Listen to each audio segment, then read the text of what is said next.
mahirap po na magbanggit sila ng pangalan. Dahil ito pong nagbabanggit ng pangalan ngayon ay galing lang sa amin kahapon at napatunayan ngayon na bilyon-bilyon ang ginagasta at magdadamay siya. At meron pong nag-text sa akin sa pamagitan ng emissary ng abogado ng Diskaya, Mr. President. Meron po palang isang congressman, kanina pong nag-hearing sila, nakausap yung abogado ng Diskaya. Kailangan, meron kayong matukoy na senador sapagkat makokontempt kayo. Nasa akin po yung text message, Mr. President. Sa mga tweet, gusto lang nilang magpangalan.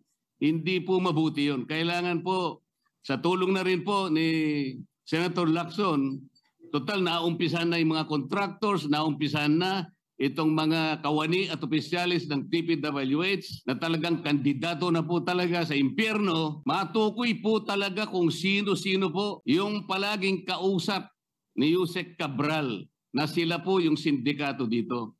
Para po yung walang kasalanan ay huwag pong madamay.